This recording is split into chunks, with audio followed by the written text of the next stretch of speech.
አሰብዑል ሙቢቃት አይ አልሙህሊካት ሰባት አጥፊ የተባሉ ወንጀሎችን ሊጠነቀቁ ይገባል። ወህየ እነሱም ማናቸው ሲባል አሽርኩ ቢላህ አንደኛው በአላህ ላይ ማጋራት ባላንጣን ማበጀት ወይም ቢጤን ማድረግ የወንጀሎች ሁሉ ቁንጮ የሆነ አጥፊ ወንጀል ነው። ምንነቱ በማይታወቅ ቋንቋ በግልጽ የማይነበብ ጽሁፎችን እየጻፉ ያንን እየቋጠሩ እላዩ ላይ እትፍታ እያደረጉበት በጂኒዎች በሰይጣናት እገዛ ምክንያት በሰው ላይ ድግምት የሚሰሩ ደጋሚዎች ናቸው። ይሄ ድግምት ስራ መድገምም ሆነ ማስደገም ከምን አንግል ነው ትልቅ ወንጀል የተባለው ሲባል ደጋሚዎች በባልና ሚስት መሃል የሚለያዩበትን ድግምት ምን እንደሆነ ከሃሩትና ማሩት አለይሂም ሰላም ይማሩ ነበር። ችግሩ እነሱ ቤት እንዳያንኳኳሉ። ዛሬ ሁሌም ፌስቡክ ላይ ስትገቡ በተደጋጋሚ የምታዩት መኪናችንን ለመግሪብ ሰላት እንትን ቦታ እንዳቆምናት የሆነ ምግብ ቤት ምሳልን በላ አቆመን በገባንበት ተዘረፈ ተሰረቀ የሚል ነው አመሰሙት። በቀላሉ መኪና እንዴት እንደሚሰረቅ ታውቃላችሁ? ግን ልንገራችሁ ብልስ አሁን ምንድነው እዚህ ጋር ንያዬ ነው ጥያቄው። የእናንተ መኪናም ነገ ይሄ ጣፈንታው እንዳይደርሳት እንድትጠነቀቁ መንገዱን ላሳያችሁ ፈልጌ ነው እኔ። አለበዛ ግን ከኔ ትምህርቱን ወስዳችሁ ቀላል ነው እንዴ እንደዚህ ብላችሁ እናንተም ሄዳችሁ መኪና ብትሰርቁስ እኔ እጠየቃለሁ? ስላስተማርክ ተብዬ እኔ ያስተማርኩበት መንገድ ንያው የእናንተ መኪና ከዝርፊያ እንድትታደጉት ምን እንደሆነ መንገዱን ለመግለጽ እንጂ ሄዳችሁ እንድትሰርቁ አይደለም።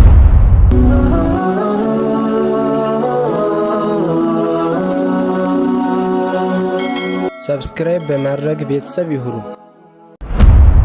አንደኛው በአላህ ላይ ማጋራት ባላንጣን ማበጀት ወይም ቢጤን ማድረግ የወንጀሎች ሁሉ ቁንጮ የሆነ አጥፊ ወንጀል ነው።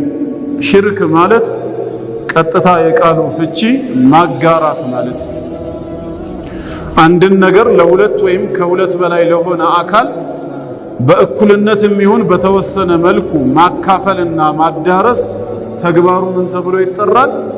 ማጋራት ይባላል። ሽርክ ተብሎ ይሰኛል። በሆነ ነገር ላይ ሁለት ወይ ከዛ በላይ የሆኑ አካላት ድርሻ ካላቸው ያንን ነገር የሚካፈሉት ከሆነ ሹረካ ተጋሪዎች ተብለው ይጠራሉ። ሽርክ ሲባል እዚህ ጋር ምንድነው ማለት ነው? አጋርን የማበጀት ተግባር ነው። ሙሳ አለይሂ ሰላም ወደ ፊርዓውን በተላከ ጊዜ ለዳዕዋ ስራ ብቻውን እንደማይወጣው በመስጋት ከቤተሰቡ አላህ ረዳትን እንዲያደርግለት በለመነ ጊዜ ምንድን ነበር ያለው? ወጀዐል ሊ ወዚራን ሚን አህሊ ሃሩነ አኺ ወአሽሪክሁ ፊ አምሪ አለ። ወአሽሪክሁ ሲል አጋራው ነው፣ እርሱም ድርሻ ይኑረው በጉዳይ ላይ ነው። ማሻረክ ማለት ማጋራት ማለት ነው። አሽርኩ ቢላሂ ዐዘ ወጀል በጌታ አላህ ላይ ማጋራት ማለት አሁን ትርጉሙ ምንድነው? ጀዐሉ ሸሪኩን ሊላሂ ተዓላ ፊማ ሁወ ሚን ኻሊሲ ሐቂ የጌታ አላህ ግላዊ መብቱና ንብረቱ በሆነ ነገር ላይ የማይገባውን አካል በማምጣት ተጋሪ የማበጀት ስራ ሽርክ ተብሎ ይጠራል። ከጌታ አላህ ግላዊ መብትና ንብረቶች መካከል አንዱ ዒባዳ ነው። አምልኮ ለሱ ብቻ ነው የሚገባው። አተድሪ ማ ሐቁላሂ ዐለል ዒባድ ብለው ረሱል ዓለይሂ ሰላቱ ወሰላም ለሙዓዝ ረዲየላሁ ዐንሁ በነገሩት ጊዜ ሐቁላሂ ዐዘ ወጀል ዐላ ዒባዲሂ አን ያዕቡዱህ እሱን ሊያመልኩት ነው ሊገዙት ነው ያሉት። ዒባዳ የእሱ መብት ስለሆነ ወላ ዩሽሪኩ ቢሂ ሸይአ በዚህ ዒባዳ ላይ በእሱ ላይ ማንንም ላያጋሩ ነው ብለው ነግረውታል። ዛሬ አንድ ሙስሊም አላህን እየተገዛ ተመልሶ ከዒባዳ የተወሰነውን ወይ በእኩሌታ ከአላህ ውጭ ላለ አካል አሳልፎ ቢሰጥ ይሄ ሰው በዒባዳ ምን አድርጓል? አጋርቷል፣ ሽርክ ላይ ወድቋል ማለት ነው። ስለዚህ ከወንጀሎች ሁሉ ትልቁ ቁንጮ በአላህ ላይ ማጋራት ነው። ቁርአን በብዙ ቦታ ላይ ይናገራል። ሉቅማን ረዲየላሁ ዐንሁ ለልጁ ሲመክረው በሱረቱ ሉቅማን ቁጥር 13 ላይ ወኢዝ ቃለ ሉቅማኑ ሊብኒሂ ወሁወ የዒዙሁ ሉቅማን ረዲየላሁ ዐንሁ ልጁን የሚመክረው ሲሆን እሱን እንዲህ ባለው በመከረው ጊዜ አስታውስ ይላል። ምን አለው? ያ ቡነየ ላ ቱሽሪክ ቢላህ ልጄ ሆይ በአላህ አምልኮ ላይ ማንንም አታጋራ። ኢነ ሽርከ ለዙልሙን ዐዚም በአላህ ላይ ማጋራት ሽርክ እጅግ በጣም ታላቅ በደል ነው አለ። የበደሎች ሁሉ በደል ተብሎ ሽርክ ተጠርቷል ነው። እንዲሁም በሱረቱል አንዓም ምዕራፍ 6 ቁጥር 82 አላ ሊሳኒል ኸሊል ዐለይሂ ሰላም የአራህማን ወዳጅ በሚባለው በኢብራሂም አንደበት ጌታችን የነገረን ነገር አለ። ከኔና ከናንተ ከሙሽሪኮች እስቲ ደህንነትን ሊያገኝ የሚገባው በዱንያም በአኺራም ሰላምን መጎናጸፍ ያለበት ማን ነው እስኪ ንገሩኝ ካለ በኋላ ኢብራሂም ዐለይሂ ሰላም ምን ብሎ መለሰላቸው? አለዚነ አመኑ ወለም የልቢሱ ኢማነሁም ቢዙልም እነዚያ ያመኑ እምነታቸውን በዙልም በበደል ያልቀላቀሉት ናቸው። ኡላኢከ ለሁሙል አምኑ ወሁም ሙህተዱን ፍጹም ሰላም፣ ደህንነት፣ መረጋጋት ያላቸው ወደ ቅን ጎዳና የተመሩ ማለትም እነዚህ ናቸው። በጌታቸው አምነው ሲያበቁ እምነታቸውን በዙልም አይ ቢሽርኪን በማጋራት ያልቀላቀሉ ነው። አየቱ የወረደ ጊዜ ሰሐባዎች ረዲየላሁ ዐንሁም ሲሰሙ ጠናቸው፣ በጣም ከበዳቸው። የመዳን ጉዳይ በአላህ ከማመን ቀጥሎ እምነታቸውን በበደል አለመቀላቀል ከሆነ ፈአዩና ለም የዝሊም ነፍሰሁ ከኛ መካከላችን እንደው ማን ነው በነፍስያውን የማይበድል አሉ። ከአላህ ሕግ በመውጣት በተወሰነም ነገር ቢሆን ማጥፋታችን አይቀርምና የማይበድል ከተባለ የመዳን ጉዳናችን እንዴት ነው ብለው ሲጨንቃቸው ረሱል ዐለይሂ ሰላቱ ወሰላም ዙልም ሲባል እናንተ ያሰባችሁትን አይደለም፣ እዚህ ጋር ዙልም የተባለው ሽርክ ነው። ያ መልካም ባሪያ ሉቅማን ረዲየላሁ ዐንሁ የተናገረውን አልሰማችሁም እንዴ ብለው ሱረቱ ሉቅማን ላይ ኢነ ሽርከ ለዙልሙን ዐዚም የሚለውን ቀሩላቸው ማለት ነው። ስለዚህ ሽርክ እጅግ አስከፊ የተሰኘው አንደኛው ምክንያት የበደሎች ሁሉ ታላቁ በደል ተብሎ ስለሚጠራ ነው። ሁለተኛ ሽርክ ለምንድነው አሁንም የወንጀሎች ሁሉ ቁንጮ የተደረገው ከሌሎቹ ተለይቶ ሲባል ምህረት አልባ መሆኑ። ከነሽርኩ የሞተ ሰው ምህረት አልባ ነው። ነገ የውሙል ቂያማ የነቢያት ምልጃ አያገኘውም። አርራህማኑ ራሂምም ይቅርታ አያደርግለትም።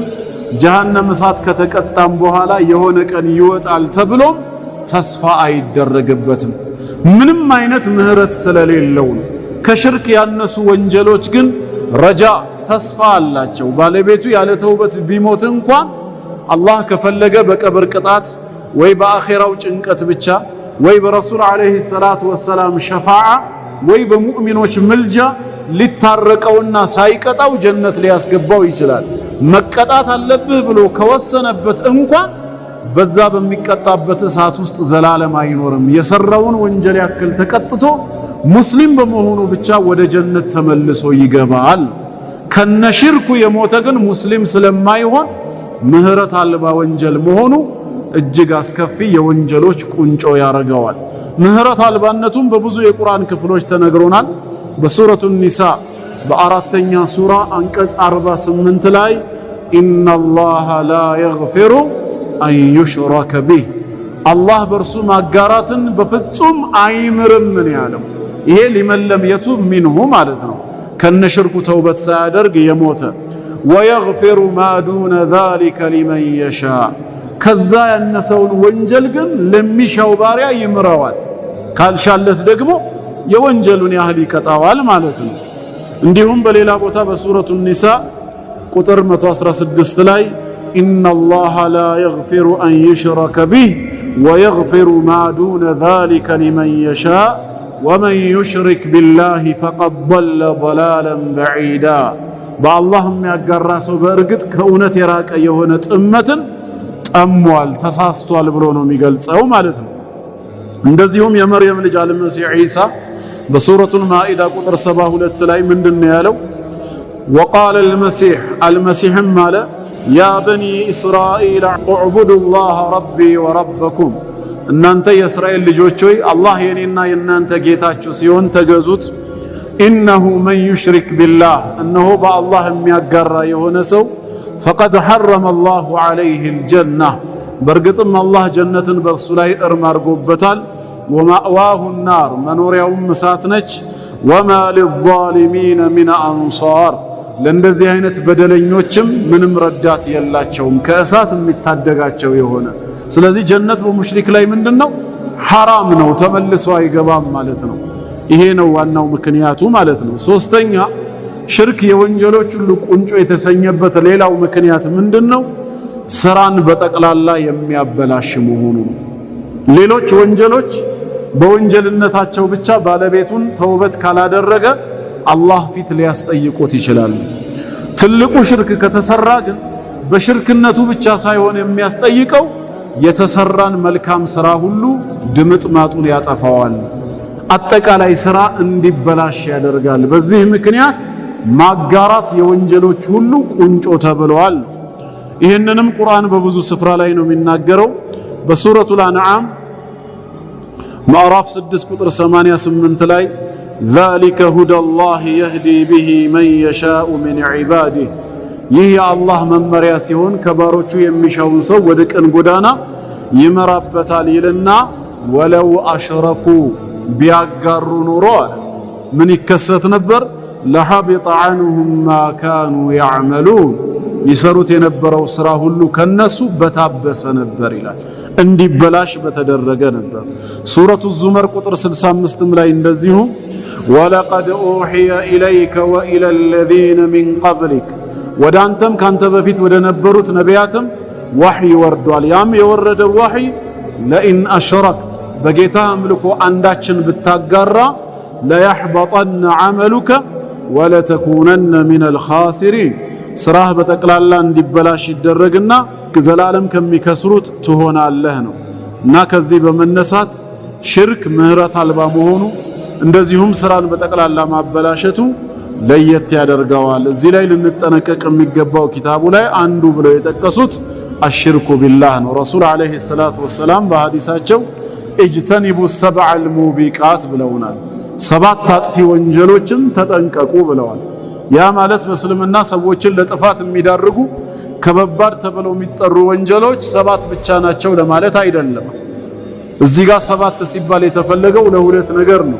አንድ በቦታው በስፍራው መልእክተኛው ስለ 7 ነገር ማስተማር ስለፈለጉ እነዚህን 7ቱን ተጠንቀቁ ብለው ገልጸዋል ማለት ነው። ሁለተኛ ደግሞ ካልሆነ በዋነኝነት ቅድሚያ ትኩረት ሊሰጣቸው የሚገቡት እነዚህ 7ቱ ስለሆነ እንጂ ሰውን ለጥፋት የሚዳርጉት 7 ብቻ አይደሉም፣ እጅግ ብዙ ናቸው። ኢማም ሸምሱዲን አልዛሃቢ ሙአሪኹል ኢስላም ረሂመሁላሁ ረሕመተን ዋሲዓ አልከባኢር የሚል ኪታብ አለ። ታላቅ ወንጀሎችን ሰብስበው በኪታባቸው የዘረዘሩበት እዛ ላይ ወደ 70 የሚጠጉትን ጠቅሰዋል ማለት ነው። አብዱላህ ብኑ አባስም ረዲየላሁ ዐንሁማ ስንት እንደሆኑ ተጠቅሰው 70 ይደርሳሉ ብለዋል። በሌላ ዘገባ እስከ 700 ያሉበትም አለ። እዚህ ሐዲስ ላይ 7 ተብሎ ሲነገር ወይ በቦታው ማስተላለፍ የተፈለገው ስለ 7ቱ ብቻ ስለሆነ ይሆናል። ለምሳሌ ረሱል አለይሂ ሰላቱ ወሰላም ثلاث من كن فيه وجد بهن حلاوة الإيمان 3 ነገሮች በውስጡ የተገኙበት ሰው እነዛ 3 ነገሮች በሱ ውስጥ በመገኘታቸው ምክንያት እሱም የኢማንን ጥፍጥና ያገኛል ብለው አስተምረዋል። ነገር ግን የኢማን ጥፍጥና በስንት ነገር ይገኛል ሲባል ግን በ3 ብቻ ማለት አንችልም። 3ቱ በቦታው የተጠቀሱ ናቸው። ምክንያቱም በሌላ ሐዲስ ላይ ከ3ቱ ውጪ የሆነ የኢማን ጥፍጥና የሚገኝበትን በሐዲሳቸው ነግረውናል። ذاق طعم الإيمان የኢማንን ጥፍጥና ቀመሳሉ። ማን ነው ሲሏቸው من رضي بالله ربا وبالإسلام دينا وبمحمد صلى الله عليه وسلم نبيا ورسولا የአላህን ጌትነት የኢስላምን ቀጥተኛ ሃይማኖትነት እንደዚሁም ደግሞ የእሳቸውን ነብይነት ወዶ የተቀበለ ሰው የኢማንን ጥፍጥና ያገኛል አሉ። ግን 3 ነገራት ብለው የጠቀሱት ውስጥ ይሄ የለም። እዛ ጋር 3ቱ ስለሌላ ነው የሚናገሩት። ለምንድነው ሲባል አሁን ወይ በቦታው ላይ ስለ 3ቱ ሊያስተምሩ ፈልገው ነው፣ ካልሆነም ቅድሚያ የሰጡት ለነሱ ስለሆነ እንጂ ብቻ የሚልን አይገልጽም። እዚህ ጋር 7ቱን ሲሉ ብቻ ለማለት ሳይሆን ስለ 7ቱ ቅድሚያ ሰጥተው ሊያስተምሩን ወይንም በቦታው 7ቱን ማስተማር አስፈላጊ ሆኖ ስለተገኘ ነው ማለት ነው። ማን ነው ሲባል አንዱ አሽርኩ ቢላሂ ዐዘ ወጀል በጌታ አላህ ላይ ማጋራት ተብሏል። ሁለተኛስ ወደ ኪታባችሁ ስትመለሱ ወቀትሉ ነፍስ ነፍስን መግደል ግን ዝም ብሎ በልቁ አይደለም መግደል አለቲ ያችኛዋን ብሎ ይገድበዋል حرم الله الله እርም ያደረገው ኢላ ቢልሐቅ በአግባቡ ቢሆን እንጂ ያላግባብ መገደሏን እርም ያደረጋትን ነፍስ ማጥፋት ከሆነ ከትላልቅ አጥፊ ወንጀሎች ነው በአግባቡ ከሆነስ ወንጀል አይሆን ሰውየው ሰው ገሎ ከሆነ የተገዳይ ቤተሰቦች አውፍታ ተጠይቀው ለሱ በፍጹም አፉ ማለት አንፈልግም ካሉ ወይ የደም ካሳ ተጠይቀው የደም ካሳም አንቀበልም የልጃችንን ደም እንዳፈሰሰ የሱም ደም ይፍሰስ ካሉ የዛኔ ምን ይሆናል ቂሳስ በተሰራው ጥፋት ልክ ማመሳሰል ግድ ስለሚሆን የሸሪዓው ፍርድ ቤት ዳኛ ወይም ቃዲ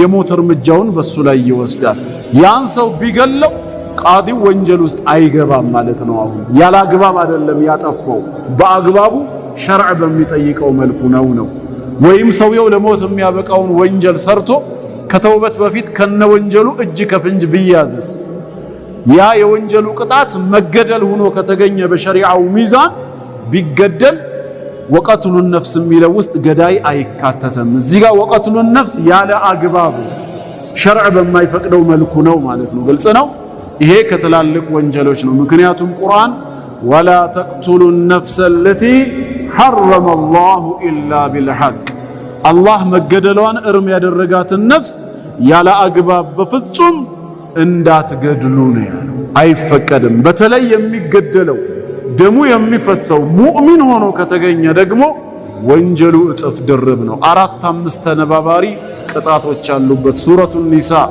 አራተኛ ሱራ አንቀጽ 93 ላይ ወመን يقتل مؤمنا متعمدا ያለው ሙእሚኖችን ሆን ብሎ አውቆ ተሳስቶ አይደለም ወይ ተገዶ አይደለም ወይ ሰክሮ አይደለም ሆን ብሎ አስቦበት አውቆ የገደለ ሰው ምንድነው ጀዛኡ ሲባል فجزاؤه جهنم የዚህ ሰው ምንዳው ጀዛኡ ጀሃነም እሳት መግባት ነው خالدا فيها ደግሞም በውስጧ መዘውተር ነው ሶስተኛ وغضب الله عليه الله በሱ ላይ ተቆጥቶበታል የጌታው ቁጣ ይሰፍንበታል አራተኛ ولعنه اي ابعده عن رحمته ከእዝነቱ ከራህመቱ አርቆታል وعد له عذابا عظيما ታላቅ የሆነ ቅጣትንም አዘጋጅቶለታል ሙእሚኖችን ሆን ብሎ አውቆ ለሚገደል ማለት በእኛ እጃችን ሰበብ የሰው ነፍስ ከመጥፋት አላህ ይጠብቀን አንድን ሰው ሆን ብሎ ያጠፋ የገደለ ሰው የዓለምን ሰው እንዳጠፋ ነው ይላል አላህ ጥንትም ከበኒ እስራኤል ህግ ጀምሮ የደነገኩት ነው በሃቢልና ቃቢል ሰበብ ይላል ቃቢል በወንድሙ በሃቢል ላይ በቅናቻ መንፈስ ተነሳስቶ ያላግባብ ከገደለው በኋላ አላህ በበኒ እስራኤሎች ላይ ምን ህግ ጻፈ من أجل ذلك كتبنا على بني إسرائيل أنه من قتل نفسا بغير نفس أو فساد في الأرض لا يعلمنم نفس ما طفت ወይ በመድር ላይ ለሞት የሚያበቃውን ወንጀል ሳይሰራ ያንሰው ነፍሱን ማጥፋት መግደል ማለት فكأنما قتل الناس جميعا ሰውን ሁሉ እንደገደለ ነው አለ ለምን አንድ ነፍስም ያጠፋው በምክንያት አይደለም ዝም ብሎ ነው ወሰን አላፊ ነው ስለዚህ ይህ ሰው ካመቸው የዓለምንም ሰው የማጥፋት አቅም ቢኖረው ኖሮ ያን ከማድረግ ወደ ኋላ አይልማ እንደንያው ነው ወመን احياها ሰበብ ሆኖ አንዲት ነፍስ ከሞት የታደጋት ያተረፋት ሰው ደግሞ فكأنما احيا الناس جميعا ሰዎችን ሁሉ ያው እንዳደረገ ነው ለአንድ ነፍስ ሳይራራ ማን ነው ለአንድ ነፍስ በመራራት እንድትድን ሰበብ የሆነ ሰው ኢምካኒያው አቅሙ ካለው ለዓለም ሰው ከማገልገል ወደ ኋላ አይልም የዓለምን ሰው ሁሉ ያው እንዳደረገ ነው የሚለው ስለዚህ የሰው ነፍስ እርምጃ ከመውሰድ ያላግባብ ልንቆጠብ ልንጠነቀቅ ይገባል ለዚህ ነው ረሱል አለይሂ ሰላቱ ወሰላም لا تقتل نفس ظلما አንዲት ነፍስ ያላግባብ በበደል በፍጹም አትገደልም إلا كان لابن آدم الأول كفل منها ለመጀመሪያው ለአደም ልጅ ለቃቢል የሃቢል ገዳይ ለሆነው የወንጀሉ ድርሻ ቢኖረው እንጂ አለ እንዴት ይኖረዋል لأنه أول من سن القتل ግድያ ምን እንደሆነ ለሰው ልጅ አርአያ ሆኖ እሱ ነው ያስተማረው ከቃቢል መግደል በኋላ እስከ ዘመናችን ያለ አግባብ የፈሰሰ የሰው ደም ካለ በዛ ደም ላይ የወንጀሉ ድርሻ ይኖረዋል ነው። በአግባብ የተገደሉት በሸሪዓ ወይ በተፈጥሮ አደጋ የምንላቸው ነገሮች የሞቱትን አይመለከትም። በዙልም ያለ አግባብ በፈሰሰ ደም ላይ ግን እሱም የወንጀሉ ድርሻ አለው። ወላ ተዚሩ ዋዚረቱን ዊዝረ ኡኽራ ኃጢአት ተሸካሚ ነፍስ የሌላውን ኃጢአት አትሸከምም ብሎ እስልምና እያስተማረ እንዴት ነው እሱ የኛን ኃጢአት የሚሸከመው ሲባል ቅድሚያ ከመነሻው ከርዕሱም ጋር አይገናኝም ብለን መመለስ አለብን። የኃጢአት ውርስ የሚባለው ከላይ ወደ ታች የሚመጣ እንጂ ከታች ወደ ላይ የሚወጣ አይደለም። አደም ለሰራው ኃጢአት እኛ እንሞታለን እኛ እንሸከማለን ቢባል የውርስ ኃጢአት ይባላል። አሁን ሐዲሱ እያስተማረ ያለው ከላይ ወደ ታች ሳይሆን ከታች ወደ ላይ ነው። ከቃቢል በኋላ የሚመጡ አንድም ዝርያዎች ያለ አግባብ ደምን አያፈሱም። ለመጀመሪያው ለአደም ልጅ ለቃቢል ድርሻ ቢኖረው እንጂ አሉ እንጂ ከላይ የተፈጸመ ወንጀል ወደ ታች ይወርዳል አይደለም ያሉት። ቅድሚያ ከውርስ ኃጢአት ጋር ግንኙነትም የለውም ነው አጀንዳው።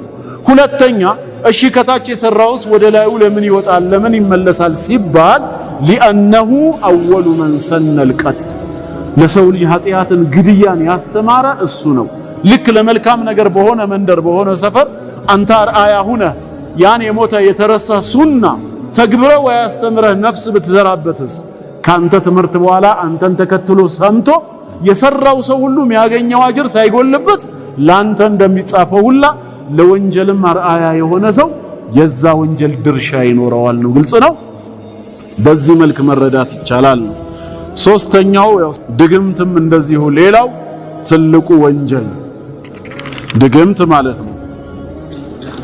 ሲህር ማለት በአረብኛ ቋንቋ ማ ኸፊየ ወለጡፈ ሰበቡሁ ይባላል። ምክንያቱ የተሰወረ እጅግ ረቂቅ የሆነ በግልጽ የማይታይ የማይታወቅ ነገር ሲህር ተብሎ ይጠራል ማለት ነው።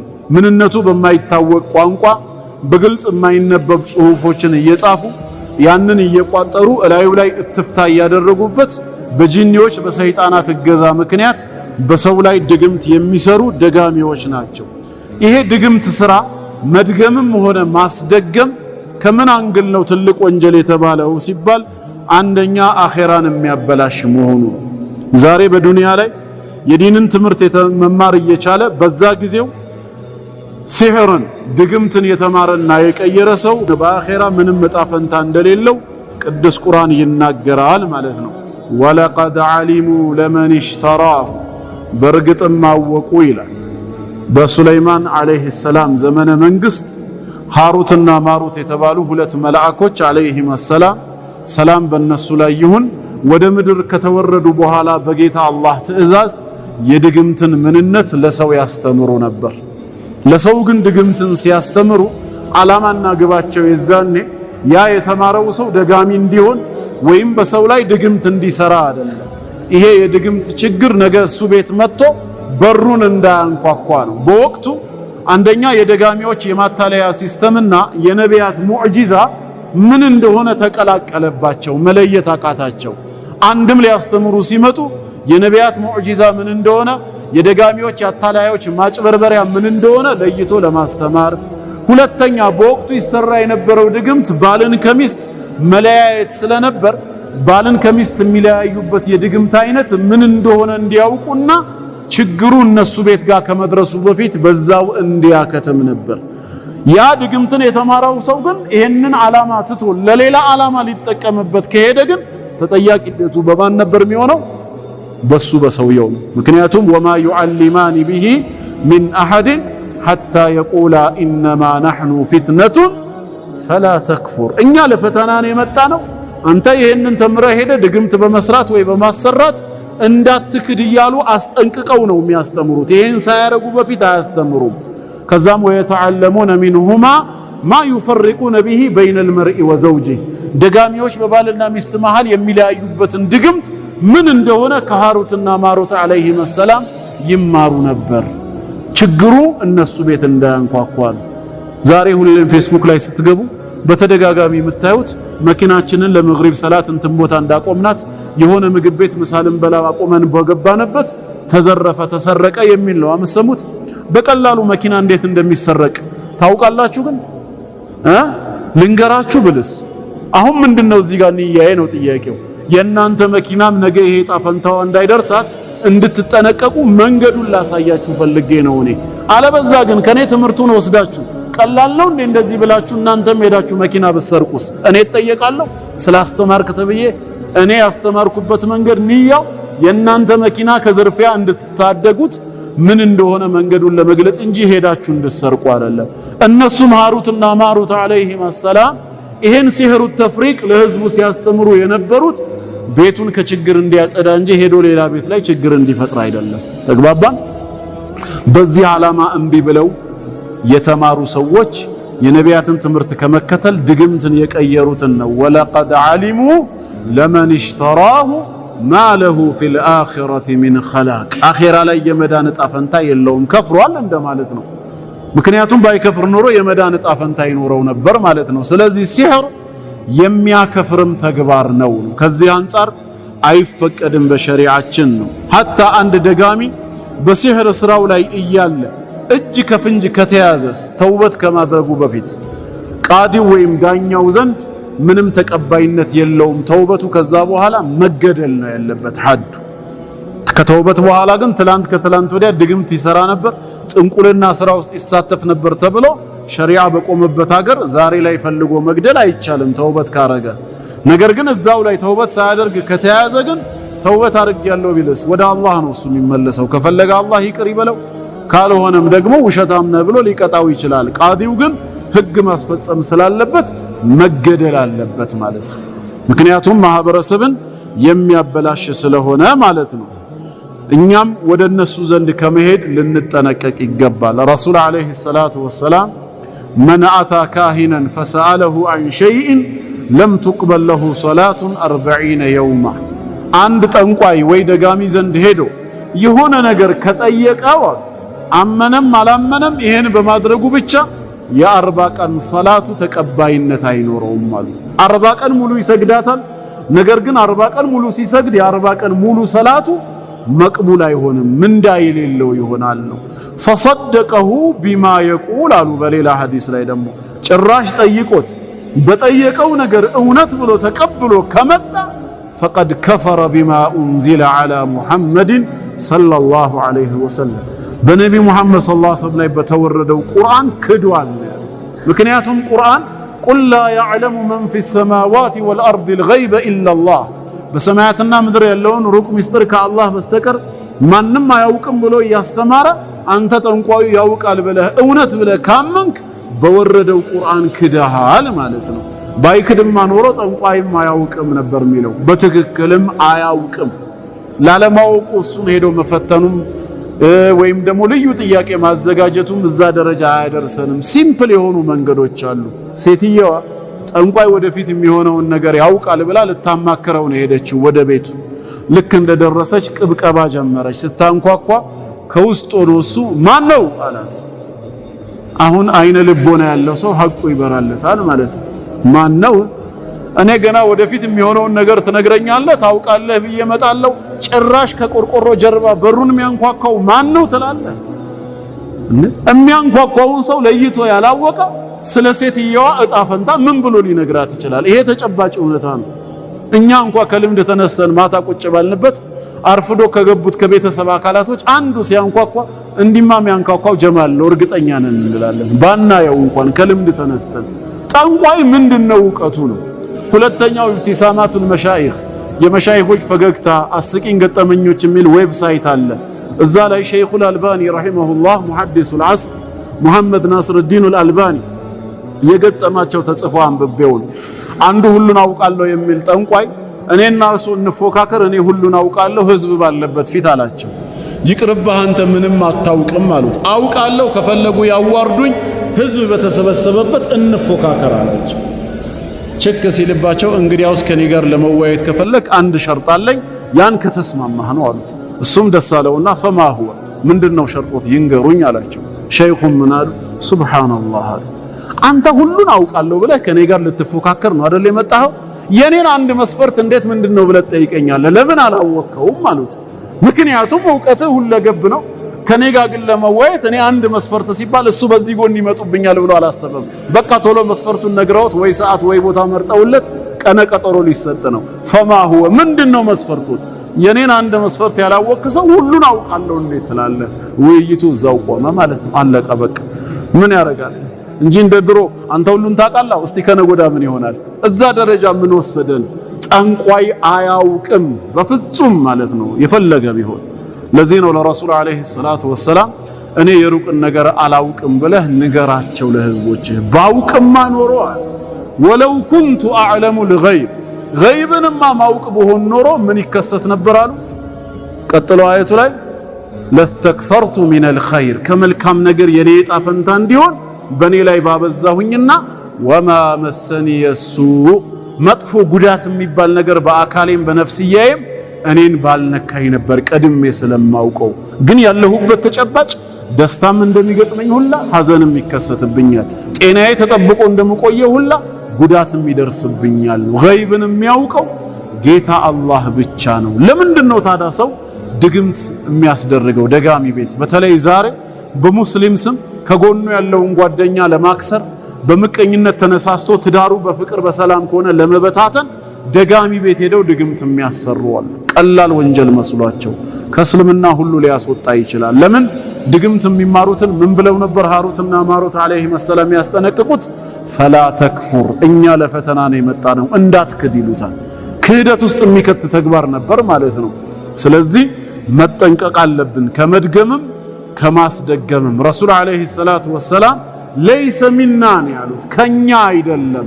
መን ተጠየረ ገድን የሚያደርግ ለሰው አው ትጥይረ ለሁ ወይ ለሱም ያስደርግ እስቲ ገዴን ንገረኝ እያለ አው ሰሐራ ወይም የደገመ አው ሱሒረ ለሁ ወይ ያስደገመ ለሱ አው ተከሐነ ወይም የጠነቆለ አው ትኩሂነ ለሁ ወይም ያስጠነቆለ ብለው ተናግረዋል።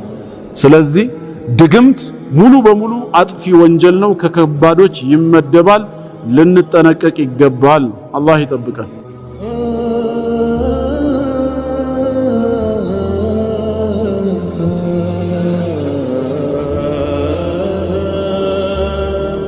አራተኛ ሌላው ትልቁ አጥፊው ደግሞ ወንጀል ምንድነው? ወአክሉ ሪባ ወለድን መብላት።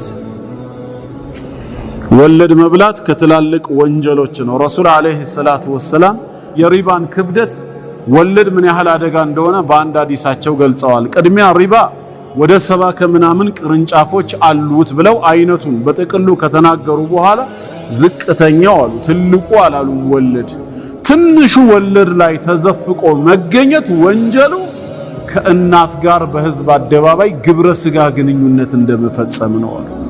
ሰው ከወላጅ እናቱ ጋር ሰው ባለበት የግብረ ስጋ ግንኙነት እንደመፈጸም ነው ወንጀሉ ብለዋል። አላህ ከወለድ ይጠብቀን። ወለድን በብዙ መልኩ ልንጠነቀቀው ይገባል። ወለድን የሚበሉ ሰዎች እያወቁ ተውበት የማያረጉ ሰዎች ነገ የውሙል ቂያማ ከመቃብራቸው ሲነሱ ዛሬ አውድቅ ይዞት መሬት ፈጥፍጦት የሚነሳ ሰው በሚሆነው ሁኔታ እንጂ አይቀሰቀሱም ብሏል አላህ። አለዚነ ያእኩሉነ ሪባ እነዚያ ወለድን የሚበሉ ሰዎች ላ የቁሙን የውሙል ቂያማ ከመቃብራቸው አይነሱም አይቀሰቀሱም ኢላ ከማ የቁሙ አለዚ የተኸበጡሁ ሸይጣኑ ሚነል መስ ሸይጣን ከመንካቱ የተነሳ ከአውድቁ እንደሚጠለው ሰው ቢጤ እንጂ ነው። እንደዚሁም ወለድ ሌላው ትልቁ አደጋው ምንድነው? በረካው የተነሳ ነው። ምንም ትርፍ የለውም። የምሐቁ ላሁ ሪባ በወለድ የተሰበሰበ ንብረት አላህ ያባክነዋል፣ በረካውን ያጠፋዋል ነው። አሁንም ሌላው የወለድ ጥፋቱ ከአላህ ጋር ጦርነት እንደመክፈት ነው። ፈአዘኑ ቢሐርቢን ሚነላሂ ወረሱሊሂ ከአላህና ከመልእክተኛው ጋር ጦርነት እንደገጠማችሁ እወቁ ነው ያለው። ስለዚህ ወለድን ሙሉ በሙሉ ልንተው ልናቆም ይገባናል። አኺረት ዘማን ላይ ረሱል ሰለላሁ ዐለይሂ ወሰለም ለያእቲ ዐለ ናሲ ዘማኑ በሰዎች ላይ የሆነ ዘመን ይመጣል ላ የብቃ ፊህም ኢላ አከለ ሪባ አንድም ሰው አይቀርም ወለድ የበላ ቢሆን እንጂ አለ። ፈመን ለም ያእኩልሁ አልበላውም ብሎ የተጠነቀቀ ሰው እንኳን አሷበሁ ሚን ጉባሪሂ አዋራው ያገኘዋል።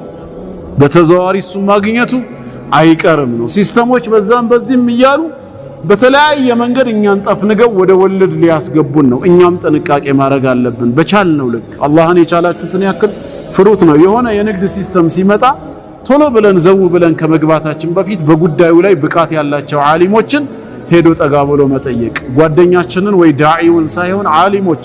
ብዙ ሲስተሞች አሉ። እዚህ ጋር ፎሬክስ ይመጣል፣ እዚህ ጋር ሌላ አይነት ክሪፕቶ ከረንሲ አለ። እንዴት ነው እነዚህ ነገሮች ሐላል ናቸው ወይስ ሐራም? የቤቲንግ ጉዳይ ቁማር ውስጥ ይካተታል አይካተትም? ይሄ ሁሉ ጥንቃቄ ባለው መልኩ ዘው ብለን መግባት ሳይሆን መጀመሪያ ፈታዋ ተሰብስቦ በዚህ ጉዳይ ላይ እርግጠኛ የሆነ ነገር ከያዝን በኋላ ነው። አለበዛ ወንጀሉ የከፋ ሊሆን ይችላል። ወለድን ልንጠነቀቀው ይገባል ነው። ሌላው አምስተኛ ወአክሉ ማሊል የቲም፣ የየቲምን ንብረት የየቲምን ገንዘብ ያላግባብ መብላት። ይሄም ሌላው አጥፊ ከሆኑ ከተላላቅ ወንጀሎች ነው። የቲም ማለት ወላጅ አባቱን ለአካለ መጠን ከመድረሱ በፊት በሞት የተነጠቀ ማለት ነው።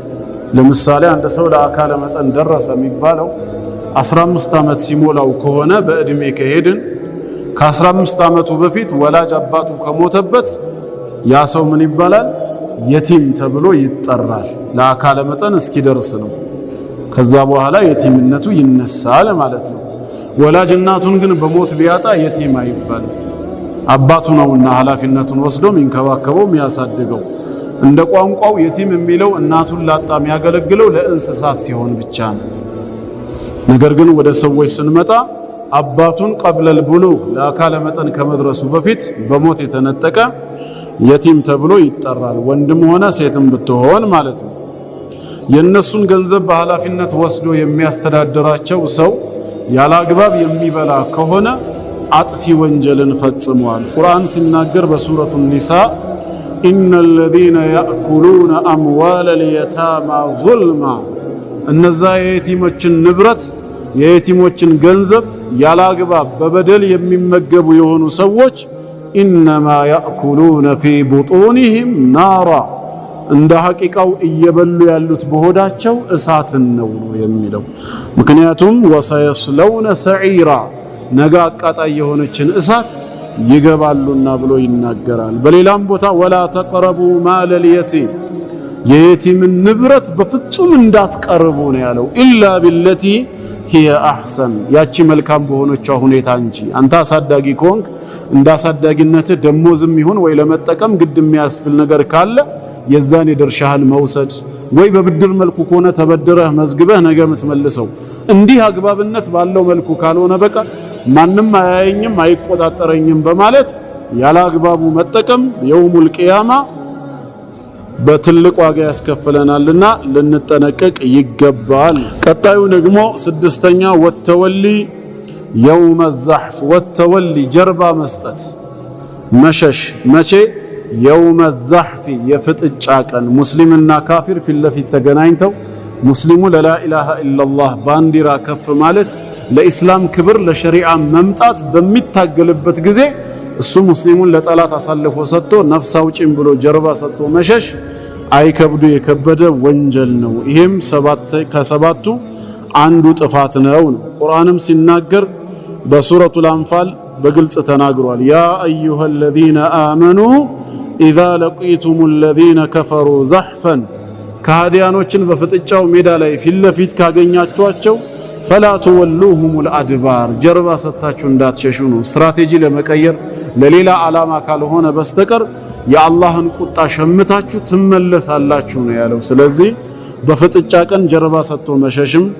ሰባተኛና የመጨረሻው ወቀዝፉል ሙሕሰናት አልጋፊላት አልሙእሚናት፣ ሙሕሰን ጥብቅ የሆነችን ሴት በትዳር ያለችም ትሁን ያልሆነች፣ አልጋፊላት ከዝሙትና ከመሳሰሉት ነገር የዘነጋች በአእምሮም እንኳን መጥቶባት ማያቅ፣ አልሙእሚናት በጌታዋ የምታመንን ሙእሚን ሴት ቀዝፍ ማድረግ በዝሙት ስም ማነወር ማለት ነው። ይሄም ከአጥፊ ወንጀሎች የሚመደብ ነው። ጌታችን አምላካችን አላህ በቁርአኑ ላይ ኢነል ለዚነ የርሙነ አልሙሕሰናት አልጋፊላት አልሙእሚናት ይላል። በእናታችን አይሻ ረዲየላሁ ዐንሃ ሰበብ የወረደው አየት እነዚያ ጥብቅ የሆኑ ሴቶችን ከዝሙት የዘነጉ ሙእሚኖችን በዝሙት ስም የሚያነውሩ ሰዎች ሉዒኑ ፊ ዱንያ ወልአኺራ፣ በዱንያም በአኺራም ምን ሆነዋል? የተረገሙ ሆነዋል። ወለሁም ዐዛቡን ዐዚም፣ በመጨረሻ ቀንም እንደዚሁ ታላቅ ቅጣት አላቸው ይላል። ሐታ ሌላው ይቅርና ሙእሚን ሴቶችን በዝሙት ስም የሚያነውሩ ካሉ 5 ቅጣት ይጠብቃቸዋል ነው የተባለው። አንደኛው ቅጣት يقام عليه الحد ሸሪዓዊ ቅጣት በሱ ላይ ይተገበራል። وهو 80 جلدة 80 ግርፋትን ይገረፋል ማለት ነው ለሚለው ነገር ማስረጃ እስከሌለው ድረስ فجلدوهم 80 جلدة ባለው መሰረት። ሁለተኛስ لا تقبل له شهادة أبدا ከዚህ በኋላ ለዘላለም ለምስክርነት እንዲመጣ አይደረግም። ولا تقبل له شهادة እንዳለው ምስክርነቱ ታማኝነት የሌለው ተቀባይነት የሌለው ይሆናል በማህበረሰብ ውስጥ ስለምንም ነገር እንዳይመሰክር። ሶስተኛ ደግሞ የኩነ ፋሲቀን ቢዛሊክ ፋሲቅ አመፀኛ ከሚባለው ግሩፕ ይመደባል ማለት ነው። አራተኛ አሁን ባየነው አየት መሰረት ሉዒኑ ፊ ዱንያ ወልአኺራ እንዳለው በዱንያም በአኺራ የተረገመ ይሆናል። አምስተኛ ደግሞ አሳማሚ ቅጣት ይጠብቀዋል። ስለዚህ ልንጠነቀቅ ይገባል በእህቶች ክብር ላይ ባላየነው ነገር አላህን እንፍራ። ሐታ ትክክለኛውን ሂጃብ ሳትለብስ እንኳን የምናቃት ሴት መንገድ ላይ ብናያት ወይ ለኛ አጅነብይ ከሚመስለን ወንድ ጋር እንኳን ብትቆም በፍጹም በአይናችን ባላየነው ነገር ቶሎ ብለን በዛ ልናነውር አይገባ። አንድን ሰው በዚና ለማለት ዝሙት ፈጽሟል ብሎ ለማነወር የግድ መርፌና ክር ሆነው ሁለቱንም በአይናችን ማየት አለብን። ሲስማት አየሁኝ በግል መኪናው ይዟት ሲሄድ አየው ማስረጃ አይሆንም። አረ ቤርጎም ጭምር ይዟት ሲገባ አይቻለው በአይነ ስጋ ብታይም ማስረጃ አይሆንም። ወደ ክፍሉ መጣ በመስታወት ራሱ አጮልቀ ብታይ አልጋና አንሶላ ውስጥ ነው ብታይ ራሱ አትችልም በፍጹም። እንዴት ይላል አንዳንድ ቲቪተኛ ሰው ከዚህ በኋላ ምን አለና ይላል። ከዚህ በኋላማ ምን እንዳለ በሐዲስ የተነገረው አላ ሶስቱ ዋሻው የተጠረቀመባቸው ሰዎች የሰሩትን መልካም ስራ ለአላህ እያወሱ የተጠረቀመው እንዲከፈትላቸው ሲያረጉ ከሶስቱ አንደኛው ምንድን ነበር የተናገረው? ያክስት ልጅ አልነበረችውም እንዴ የሆነ ብድር ፈልጋ እሱ ዘንድ ስትመጣ ራስሽን ካላመቻቸሽልኝ በስተቀር አልሰጥም ብሏት አማራጭ ስታጣ ራሷን አዘጋጅታላት በሁለት ግልቦቶቿ መሃል ሄጄ ልክ ላርፍ ስል ይሄን ቃል ኪዳን አታፍርስ ጌታህን ፍራ ስትለኝ አይደለ ወደ ኋላ ፈርቼ ተመለስኩ ያለው። ጌታዬ ሆይ አንተን ፈርቼ ከሆነ ይሄ ዋሻ እንዲከፈትልኝ አድርጋለ።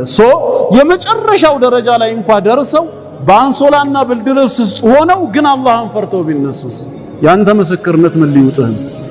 አላየህማ ከዚህ በኋላ ምንም የለም ብለህ ተናገርክ እንጂ አላህን ፈርተው ሊቆሙ ይችላሉ። ዚናው አልተፈጸመም እንዴ ኢነመል አዕማሉ ቢንያ ብለህ አንተ ልትይዘው ነው እንዴ? ጌታው የያዘው ከፈለገ አንተ ጋር አይደለም መርፌና ክር ሆነው ካልሆነ በስተቀር በምንም መልኩ መመስከር አይቻልም። ዛሬ ግን ለመመስከር አጅነብይ ወንድ ጋር አብራ ከሄደች ብቻ በቂ ነው። ሻይ ቤት ቁጭ ብሎ ሻይ ከጠጡ እንዴ የሥራ ጉዳይ አገናኝቷቸው ቢሆንስ ወይ አንተ ማታውቀው ዝምድና ቢኖራቸውስ ወይ በትዳር ጉዳይ ሌላም ያወሩ ከሆነስ የግድ ወደዛ ነገር ሄደዋል ብሎ ለመመስከር ትልቅ አደጋ ነው የሚያስከትለው። በአኺራ ጥንቃቄ ያስፈልጋል ነው ሙእሚኖችን። ይህንን ጠቀሱና ሸይኹ ወሚንሃ ከዛም ቀጥሎ አሉ ዑቁቁል ዋሊደይን ወላጆችን መጨቆን በንግግርም በተግባርም ወይ ለነሱ መርዳት እየቻለን ባለመርዳትም የወላጆችን መብት መጣስ ይሄም አይከብዱ የከበደ ወንጀል ነው። ሁለተኛ ወቀጢዓቱ ረሂም ዝምድና መቁረጥ ዝምድናውን የቆረጠ ጀነት አይገባም በተባለው መሰረት። ሶስተኛ ወሸሃደቱ ዙር የውሸት ምስክርነት አክበሩል ከባኢር አይከብዱ የከበደ ወንጀል ተብሎ ከሽርክ ጋር ተቆራኝቶ የነበረው የውሸት ምስክርነትም እንደዚሁ። አራተኛ ወልአይማኑል ካዚባ የውሸት መሐላ ይሄም ከፋራ አለው። የውሸት መሐላም እንደዚሁ ከተላላቅ ወንጀሎች ነው። የማትፈጽመው ነገር መማል በፍጹም አይፈቀድም። አምስተኛ ወኢዛኡል ጃር ጎረቤቶችንም አዛ ማድረግ እነሱን ማስቸገር ከዛው የሚመደብ ነው። ምክንያቱም ረሱል ሰለላሁ ዐለይሂ ወሰለም ጎረቤቶቹ የሱን መከራ የሱን ተንኮል ክፋቱን የማይተማመኑበት ሰው ወላሂ ላ ዩእሚን አላመነም ብለው ደጋግመው ተናግረዋል። የኢማንህ ደረጃ ክፋት ያመጣብናል ብለው እስከማይሰጉ ድረስ ጎረቤትህን ሊያደርስ ይገባል ነው። ስድስተኛ ወዙልሙ ናሲ ሰዎችን መበደል ፊዲማ ደማቸውን ያላግባብ በማፍሰስ ወልአምዋል ወይም ንብረታቸውን በከንቱ በመውረስ ወልአዕራድ ወይም በክብራቸው በመለማመድ ክብራቸውን በማጉደፍ ሰውን መበደልም ከዛ ውስጥ ይመደባል። ሰባተኛ ወሹርቡል ሙስኪሪ የሚያሰክር ነገር መጠጣት ያ ነገር ያሰክራል ከተባለ አንተን ባያሰክርህም አይፈቀድም ነው። መስከሩ ሳይሆን በእስላም የተከለከለው የሚያሰክርን ነገር መጠጣቱ ራሱ እስካልሰከር ከአንድ ወይ ሁለት ይቻላል የሚለው የሌላ እምነት ተከታዮች ፈትዋ ነው። በእኛ በእስልምና ግን አይቻልም በፍጹም ነው። የሚያሰክርን ነገር ኸምርን መጠጣቱ ራሱ ማለት ነው። ወለዒቡል ቁማር ቁማርን መጫወት ውርርድ ያለበት ወሁወል መይሲር ተብሎ ይጠራል። ኢነመል ኸምሩ ወልመይሲሩ ተብሎ የተጠቀሰው ማለት ነው። 8 ወልጊባ ሐሜትንም እንጠንቀቅ። አንዳንዶቻችን የተሳሳተ ትርጓሜ ለሐሜት እንሰጠውና በሩን እንከፍታለን። አላህን ፍራ አንተ ሰው ለምን ታማለህ ሲባል እንደ የሌለ ነገር እኮ አይደለም የማወራው እውነተኛ እኮ ነው ይላል። ሐሜት ማለት የሌለ ነገር ማውራት ማለት አይደለም። እሱ ቅጥፈት ቦህታን ነው የሚባለው። ምንድነው ሐሜት? ያለ ተጨባጩን ማውራት ነው። የተወራበት ሰው ግን ቢሰማው የሚከፋው የሆነ ነገር ማለት ነው። ረሱል አለይሂ ሰላቱ ወሰላም ኢያኩም ወልጊባ ሐሜትን ተጠንቀቁ አደራችሁን ሲሉ ሰሃባዎች ቃሉ ወመል ጊባ ምንድነው ሐሜት ጊባ የሚባለው? ቃለ ሰለላሁ ዐለይሂ ወሰለም ዚክሩከ አኻከ ሸይኡን ቢማ የክረህ ወንድምህ በሌለበት የሚጠላውን ነገር አንስተህ ማውሳትህን ነው። የሚወደውን መልካም ጎኑን አይደለም፣ የሚጠላውን መልካም መጥፎ ጎኑን ማንሳትህ ነው ሐሜት። ሰሃቦችም ጠየቁ አረአይተ ኢን ካነ ፊ አኺ ማ አቁል በወንድሜ ላይ የምናገረው ነገር ያለበትም ቢሆን እስኪ እንገሩን አንቱ የአላህ መልእክተኛ ሲሏቸው ቃለ ኢን ካነ ፊሂ ማ ተቁሉ ፈቀድ እግተብተ እምታወራው ነገር ያለበትን ከሆነ በርግጥም አማኸው ማለት እሱ ነው አሉ። ያለበትን ወኢን ለም የኩን ፊሂ ማ ተቁል የምትለው ነገር ከሌለበትማ ፈቀድ በሐተ ቀጠፍክበት ነው የሚባለው። ስለዚህ ሐሜትን መንጠቀቅ አለብን። ከተላላቅ ወንጀሎች ነው፣ በምንም መልኩ አይፈቀድም። ኢማሙ ነወዊ ረሂመሁላህ ኪታብ ሪያዱ ሷሊሒን ላይ ሐሜት የሚፈቀድባቸው መንገዶች ብለው 5ቱን ነግረውናል። 6ኛው ከጣሊቡል ዒልም ጋር የሚገናኝ ዒልሙል ጀርህ ወተዕዲል ነው፣ ከማህበረሰብ ጋር የሚገናኝ አይደለም። 5ቱ ከኛ ማህበረሰብ ጋር በተገናኘ መልኩ ግን ይፈቀዳል ያሉበት እኛ ዛሬ ከምንገለገልበት ጋር አብሮ አይሄድም። አንደኛው ከተፈቀደበት መንገድ አተዘሉም ለተበዳይ በዳይ ሐቁን ካልመለሰለት ሐቄን ያስመልስልኛል ብሎ የሚያምነው ዳኛ ካለ ወይ ቃሉ ተሰሚ የሆነ የሀገር ሽማግሌ የመስጂድ ኢማም ወይ የህዝብ አስተማሪ ፈትዋ ሰጪ ዓሊም ካለ ለሱ ሄጄ በደሌን ብናገር ንብረቴን ላገኝ እችላለሁ ካለ ለተበዳይ በበዳይ ፊት እከሌ እንዲያድርጎኛል ብሎ በደሉን መዘርዘር ይቻላል። እንደ ሐቂቃው እንደ ቋንቋው የበዳይን በደል መዘርዘር ምንድነው? ሐሜት ነው። አይወደውማ ያ የበደለው አካል እንዲነሳበት። ነገር ግን ይፈቀድለታል ለመፍትሄ ሲባል ግልጽ ነው። ይሄ አንደኛው የተፈቀደበት ነው። ታዲያ ይሄ የተበደለ አካል ተፈቀደልኝ ብሎ ደግሞ መስመሩን ቢለጥጠው እሱም ተጠያቂ የሚሆንበት አጋጣሚ አለ።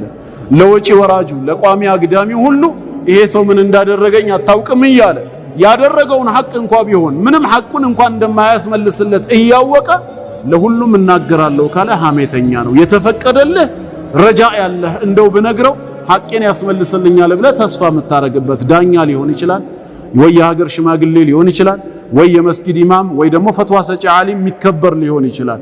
ካልሆነ በቀር ለማንም ለማይመለከተው ሁሉ አትናገርም። አንዱ የተፈቀደው ይሄ ነው።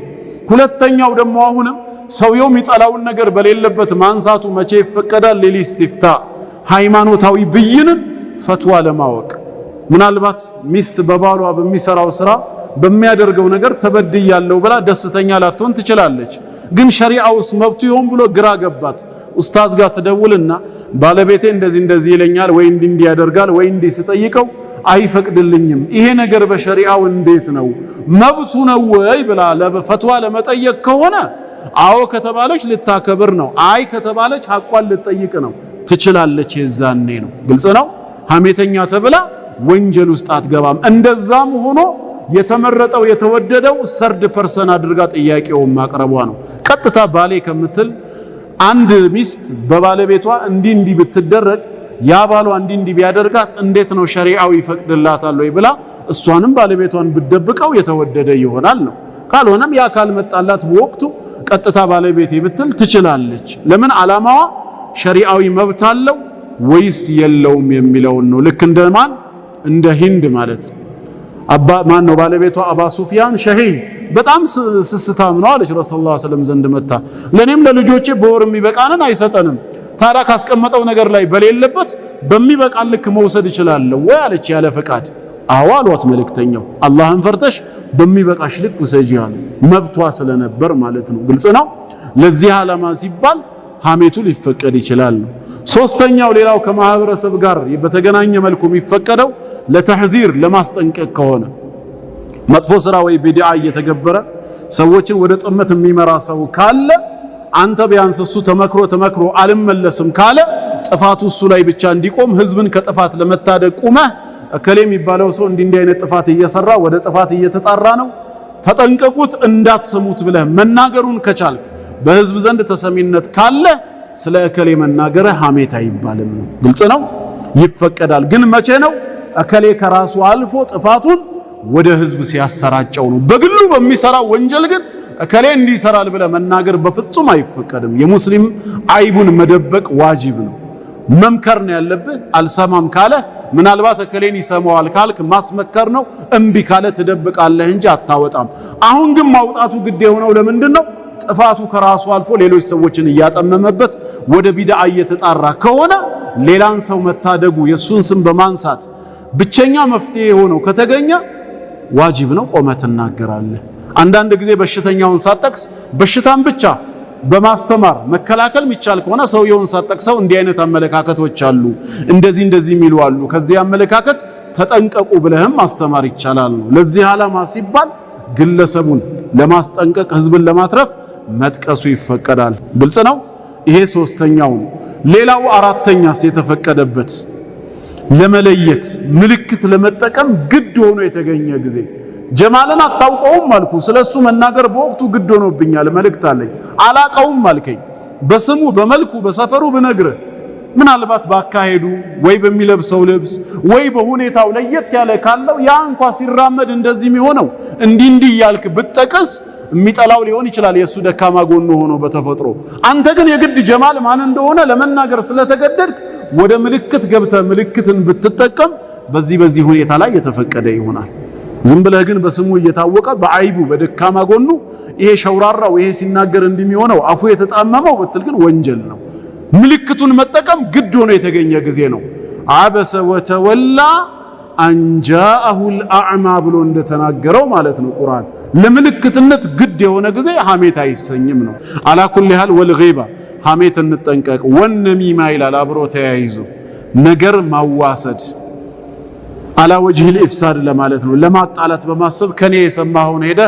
ለጀማል ምን ትለዋለህ አቡ ሃይደር ምን እንዳለ ታውቃለህ ልታጣሉ በማከላችን ማለት ነው በዚህ መልኩ ነሚማ ነገር ማዋሰድም ከተላላቅ ወንጀሎች ነው አነማሙ ላ يدخل الجنه ነገር አዋሳጅ ጀነት አይገባም ነው እንደውም ምን ይላሉ ሊቃውንቶቻችን يفسد النمام في ساعه ما لا يفسده الساحر في شهر ደጋሚ አንድ ወር ሙሉ ድግምት ሰርቶ ሊያበላሸው ያልቻለውን ነማም ነገር አዋሳጅ በሰዓት ውስጥ ያበላሸዋል ዛሬ የምናየው ተጨባጭ እውነታ ነው ጦር ከፈታው ወሬ የፈታው እንደሚባለው በሶሻል ሚዲያ ነው ብዙ ሀገሮች እየወደሙ ያሉት በወሬ ነው ስለዚህ ሰውን በማጣላት መልኩ ቂለ ወቃል እየተባለ ከዛም ከዚህ እንዲህ ተባለ እያለ የሚያወራ ሰው ለማጣላት ከሆነ ትልቅ ወንጀል ውስጥ ገብቷል ሊጠነቀቅ ይገባል وغير ذلك ከዚህም ውጪ ሆኖ مما نهى الله عز وجل عنه الله የከለከለንና አው ረሱሉሁ ሰለላሁ ዐለይሂ ወሰለም ወይም መልእክተኛው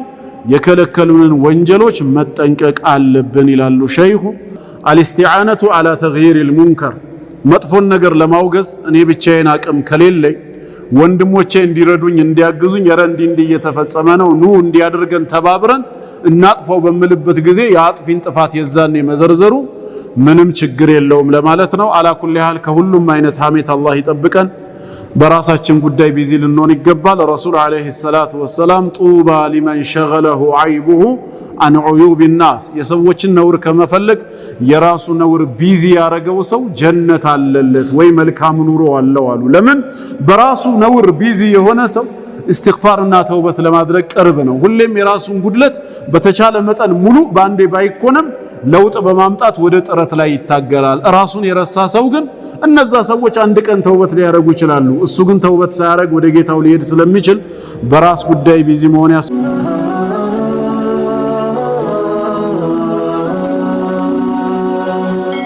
ሰብስክራይብ በማድረግ ቤተሰብ ይሁኑ።